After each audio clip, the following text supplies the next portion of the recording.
우리는 지금 요한복음 4장에 예수님께서 수가독리 한 우물가에서 사마리아 여자를 만나 나누시는 그 대화를 지금 계속적으로 살펴보고 있습니다.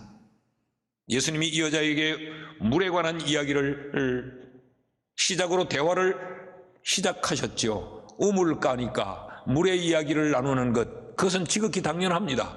그러다가 주님은 그 물을 생수의 이야기로 옮겨갑니다.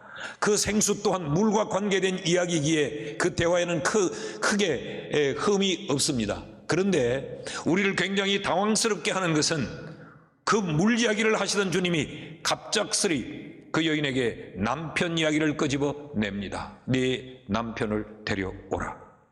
지금 예수님과 이 사마리아 여자의 이 대화는 한 가지 분명한 목적이 있습니다. 논쟁하기 위해 대화한 것이 아닙니다. 예수님이 이 여자에게 어떤 지식을 자랑하기 위해서 대화를 계속 끌어가는 것도 아닙니다. 그런데 왜 예수님이 지금 이 여인에게 뜬금없이 남편 이야기를 꺼내시는가? 예수님의 대화의 목적은 단 하나예요. 이 여인의 구원입니다. 이 여인을 구원하기 위해 주님은 그 대화를 계속 이어가시지요. 그런데 왜 남편 이야기를 꺼내는가? 이 여인의 구원에 있어서 남편의 문제가 대단히 중요했기 때문에 그렇습니다. 이 여자에게 있어서는 남편은 아픔이었어요. 그 인생의 상처입니다. 이미 우리가 아는 대로 이 여자는 지금 남편을 이미 5이나 바꾸었고 지금 6번째 남자와 살고 있지요.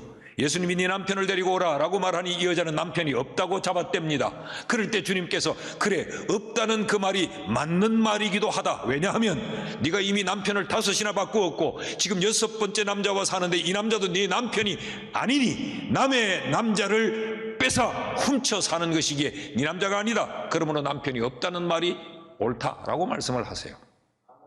그렇다면 이 여자에게 있어서 이 남편이라고 하는 이 문제는 이 여자의 고통이고 부끄러움이고 허물이고 반드시 언젠가는 한번 해결해야 될 이 여인의 숙제요, 이 여인의 인생의 상처, 허물, 아픔인 거죠.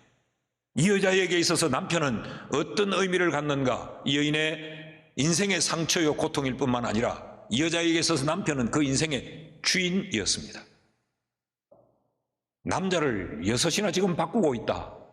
이 말은 이 여자가 얼마나 남자를 의존하고 이 여자가 얼마나 남자에게 기대고 이 여자가 얼마나 그 남자에게서 그 인생의 만족을 찾으려 했던가를 우리에게 보여주는 이야기입니다. 그 여인에게 네 남편을 데려오라.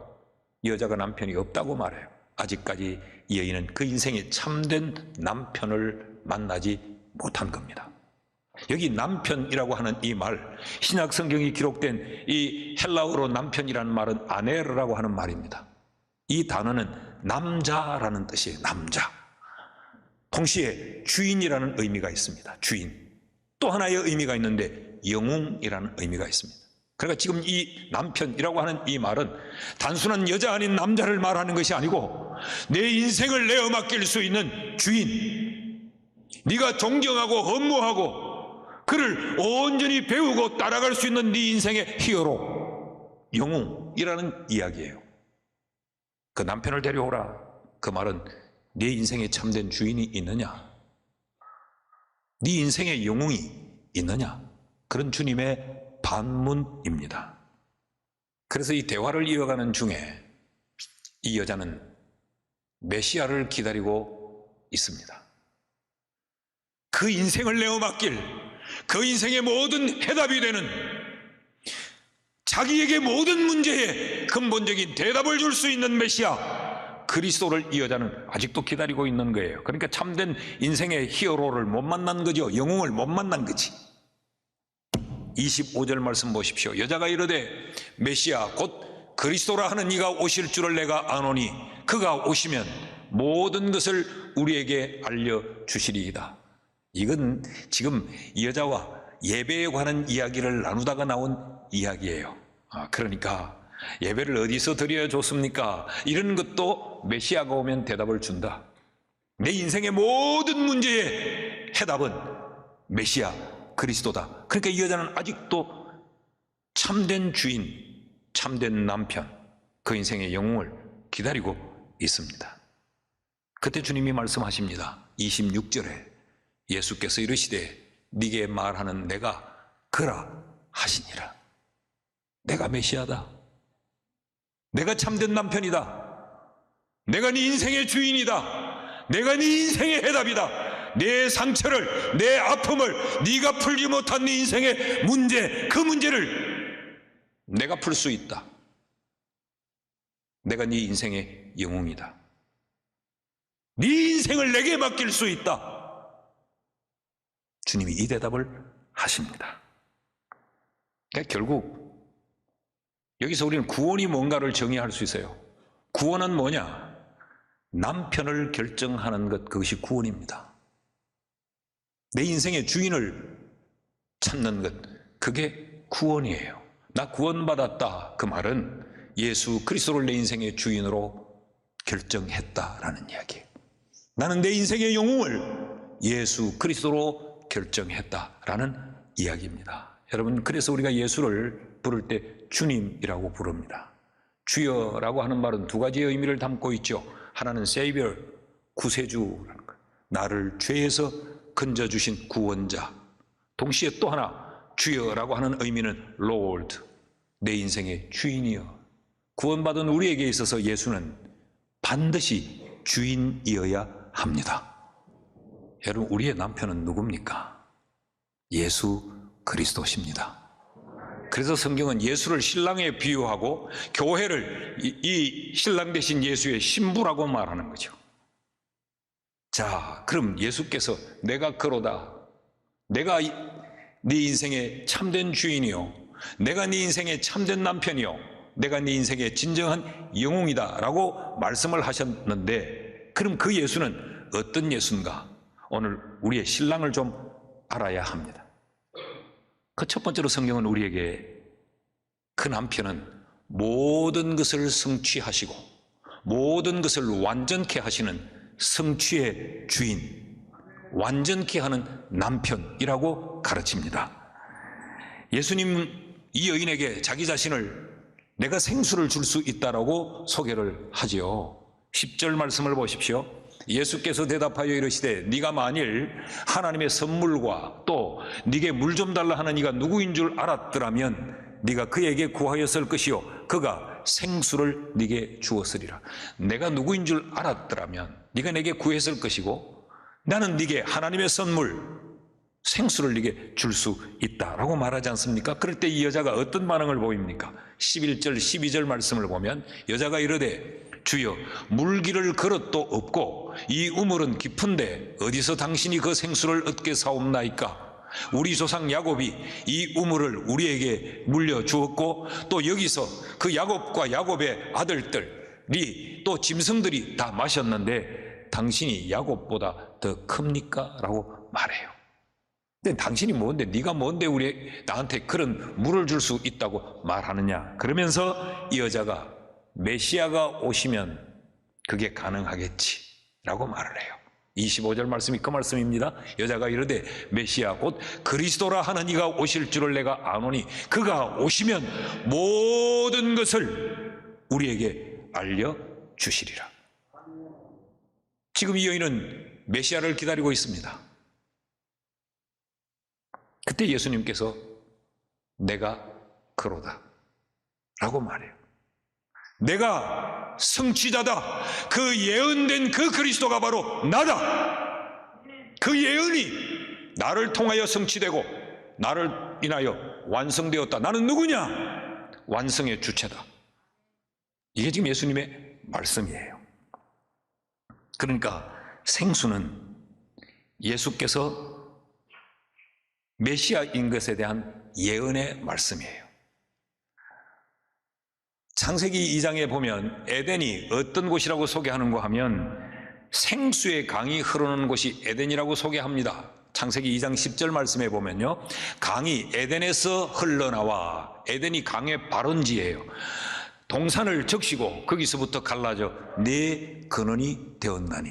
그러니까 에덴에서부터 이 발원된 이 강물이 온 땅을 적시고 온 땅을 두루 돈다고.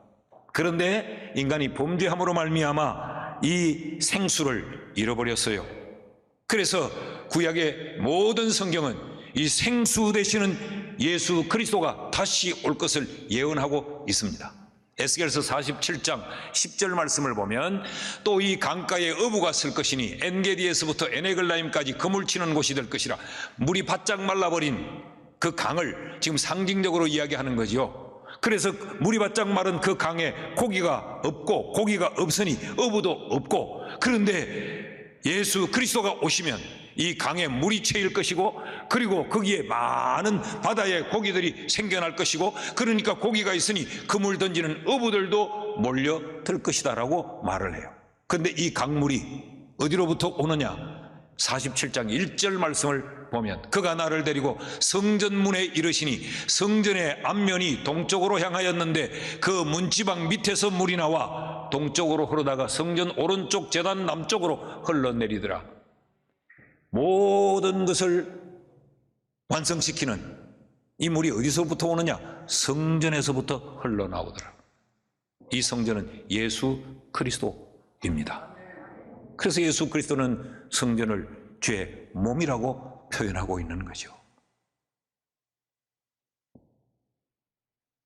그래서 이사야서 55장 1절에 보면 이 생수 되시는 예수 그리스도 그분께로 우리를 초청하고 있어요.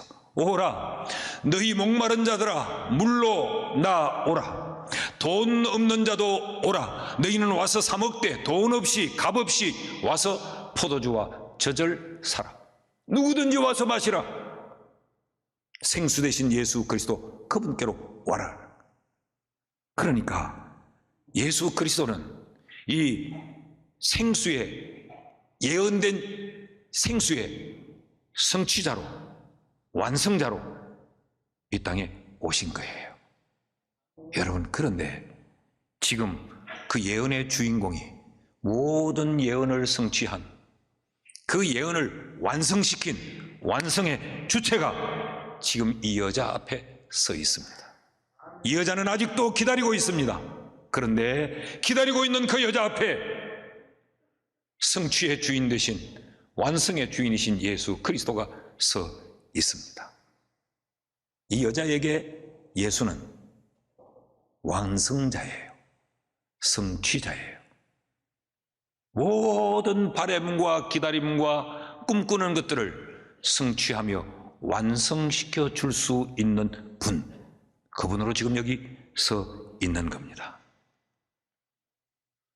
여러분, 이분이 우리의 신랑, 우리의 남편, 우리의 주인, 우리의 영웅이신 예수 그리스도세요. 그러므로 여러분, 이 한 해 우리의 주인 되신 예수 그리스도 그분과 함께 동행하십시오. 그분을 가까이 하십시오. 그분께 부르짖으십시오. 이런 남편이 있는데 다른 6 남자를 찾아다닐 이유가 없어요. 그건 또 바꿔야 돼. 또 속아요. 7번째 남자의 품을 찾아가야 돼요. 8번째 남자를 또 찾아 헤매야 돼요.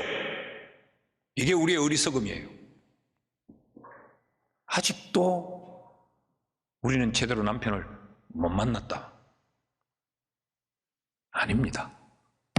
성취의 주인이신 우리 남편이 이미 있습니다. 아멘. 그러므로 두려움으로 이 한 해를 살지 말고 확신을 가지고 담대함으로 살 수 있기를 주의 이름으로 축원합니다. 둘째로, 우리의 신랑 되신 예수 그리스도, 그분은 어떤 남편, 어떤 주인인가? 치료의 주인입니다. 회복시키는 주인이라는 것이죠. 예수님과 이 여자의 대화의 흐름을 가만히 보면 처음에는 이 대화의 주도권을 예수님이 잡고 계세요. 예수님이 먼저 물 좀 달라라고 말을 건네고, 그러니까 그 여자가 물을 주니 못 주니 하니까 나 생수도 줄 수 있는데 라고 말을 해요. 그러니까 그 여자가 네가 뭔데 생수를 줄 수 있다고 하냐. 그러니까 결국 예수님이 주제를 던지면 이 여자는 거기에 반응한 이런 형태의 대화가 이어지다가 남편의 이야기가 있고 난 이후에는 대화의 주제를 이 여자가 정합니다. 예수님과 대화에서 남편 문제가 거론되고 난 이후에 이 여자는 스스로 예배라고 하는 주제를 예수님에게 던집니다. 어떻게 예배해야 됩니까? 어디서 예배해야 됩니까? 예배 문제를 이 여자가 질문해요. 그리고 이 여자 입에서 스스로 메시아의 이야기를 끄집어냅니다. 그때부터 예수님은 이 여자의 주도된 질문에 예수님은 지금 답을 하고 있는 형식으로 바뀌어집니다. 그러다가 이 여자는 물을 떠러왔는데 물 떠러온 물동이를 내버리고 그가 사람들과 스스로 담을 쌓고 살았던 그 단절의 담을 허물면서 동리 속으로 뛰어들어가 예수를 증거합니다. 28절, 29절 말씀을 보면 여자가 물동이를 버려두고 동네로 들어가서 사람들에게 이르되 내가 행한 모든 일을 내게 말한 사람을 와서 보라. 이는 그리스도가 아니냐. 내가 행한 모든 일, 숨겨놓았던 일입니다. 이게 드러나지 않기를 원했던 거예요. 이것 때문에 이 여자는 은둔의 삶을 살았고 이것 때문에 이 여자는 사람들에게 정죄받으며 살았습니다. 숨기고 싶었습니다. 드러나는 것을 굉장히 두려워했어요. 그런데 이 여자가 내가 행한 모든 일을 내게 말해준 이 예수 그리스도를 이야기하고 그들에게 예수를 증거합니다. 무슨 이야기입니까? 이 여인의 과거가 치료되었다는 이야기입니다. 아픈 과거가, 허물진 과거가, 이 여자를 불행하게 만들었던 그 과거가, 어리석었던 이 여자의 과거가 예수를 만나자, 주인이신 예수를 만나자, 참된 신랑을 만나자 일순간에 치료가 되는 거예요. 치료의 주인이신 예수를 남편으로 삼으니까 이게 가능했다는 이야기입니다.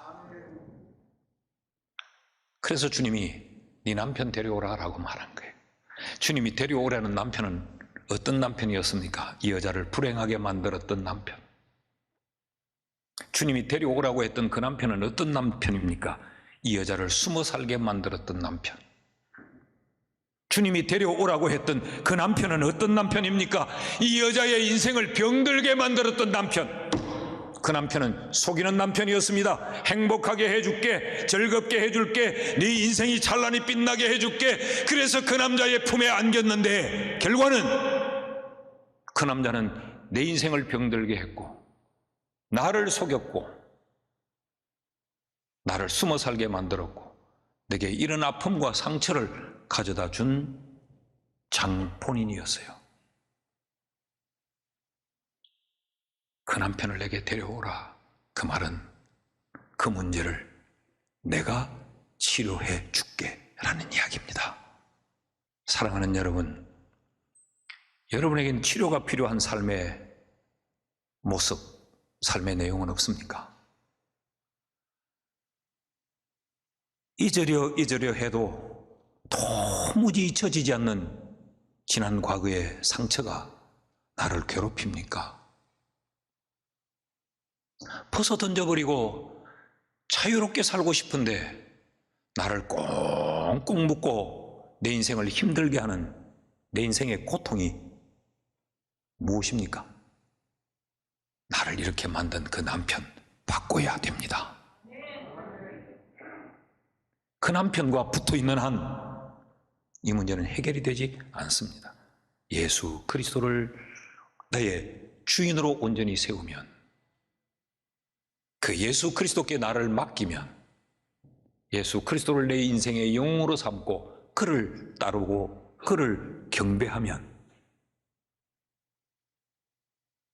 이 모든 것들은 한순간에 사라집니다. 여러분 기억하십시오. 우리 신랑 예수는 나를 치료하시는 분이십니다. 치료의 주인, 내 인생의 완성의 주인 되시는 예수께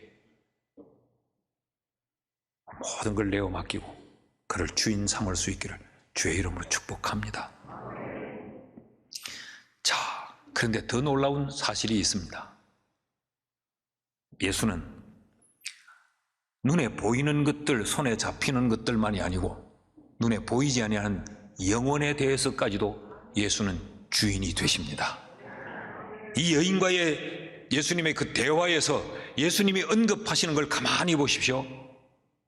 물 이야기를 했지만 예수님은 생수, 영원히 목마르지 아니하는 영혼을 이야기하고 있습니다. 근데 이 여자는 계속 이 유한한 물만 쳐다보고 있는 거예요. 그릇도 없는데, 물은 깊은데 당신이 뭔데 이 물을 줄 수 있느냐? 예수님은 영혼의 주제를 이야기합니다. 예배를 말하죠. 이 여자는 뭐라고 말했어요? 이 산에서 예배할까요? 저 산에서 예배할까요? 어느 교회에서 예배할까요? 요즘 말이면 이렇습니다. 근데 예수님은 이 산에서도 말고 저 산에서도 말고 신령과 진정으로 예배해라. 신령과 진정으로 예배하라는 말은 신령하게 거룩한 마음으로 진심으로 진정으로 이런 의미가 아닙니다. 신령이란 말은 by spirit, 성령으로, 영으로, by truth, 진리로, 성령과 말씀으로 예배해라. 주님은 예배의 방식, 예배의 장소를 말하는 것이 아니고 영혼을 이야기하고 있습니다. 자, 양식에 대해서도 주님은 이렇게 말씀하세요. 32절 볼까요? 이르시되 내게는 너희가 알지 못하는 먹을 양식이 있느니라. 영원한 양식을 이야기해요. 또 이 사역에 관해서도 주님은 이렇게 말씀을 합니다. 36절 말씀에 보면 거두는 자가 이미 싹도 받고 영생에 이르는 열매를 모으나니 이는 뿌리는 자와 거두는 자가 함께 즐거워하게 하려 함이라. 영원한 열매. 지금 주님은 계속해서 영원이라는 주제를 이야기하고 있어요. 이게 무슨 이야기냐? 나는 영혼의 주인이라는 거죠. 여러분, 우리가 영혼의 주인이신 예수를 신랑 삼았기에 우리가 영원한 생명을 얻은 줄로 믿습니다. 영혼의 주인이 아닌 예수가 어떻게 우리에게 영원한 생명을 줄 수 있겠어요? 우리가 하나님의 자녀된 것, 우리가 천국을 소유한 것, 우리가 영생을 얻은 것은 우리가 믿는 예수 그리스도, 우리의 주인 예수가 영혼의 주인이기 때문입니다. 믿으십니까?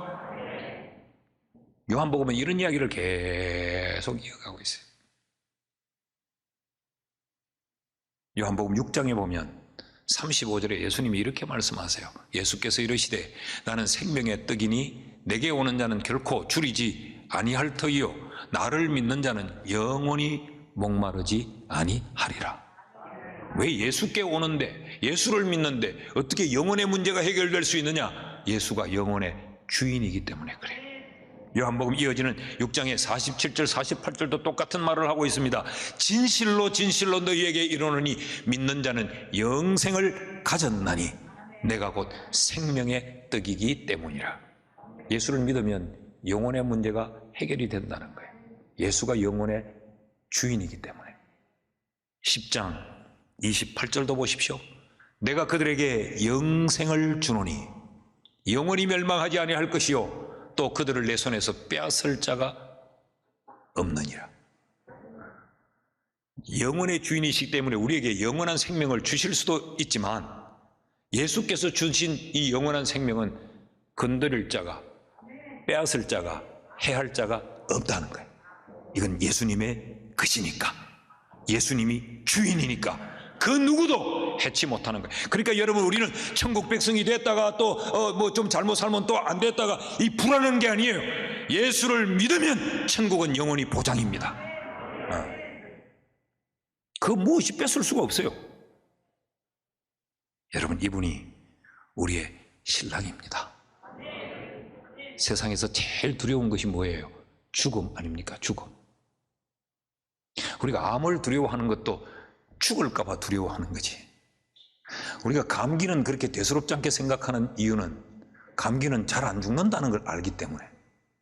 그런데 여러분, 그 죽음 너머에 영혼을 주장하는 분이 우리 신랑이에요. 그러므로 여러분, 우리 두려워하지 않고 살 수 있기를 축복합니다. 신랑 되신 예수 그리스도를 영접한 자, 예수를 내 인생의 주인으로 모신 자, 예수를 나의 영웅으로 모시고 사는 자는 두려워하는 인생을 사는 자가 아니라 담대한 인생을 사는 자예요. 그래서 성경을 펴놓고 보십시오. 그 어둠에도 두려워하라고 말한 것은 단 한 곳도 없어요. 두려워하지 마라, 낙심하지 마라, 절망하지 마라, 기뻐해라, 감사해라. 이게 성경의 가르침이요. 말씀을 맺습니다. 여러분, 우리의 신랑이 누굽니까? 예수 그리스도요. 영혼의 주인이에요. 우리를 온전히 회복시킬 수 있는 치료의 주인이에요. 그분은 모든 것을 성취하시는 분, 완성할 수 있는 분이에요. 우리 이 주님께 우리의 짐을 맡기고 이 주님과 의논하며 사는 우리 되기를 주의 이름으로 축복합니다.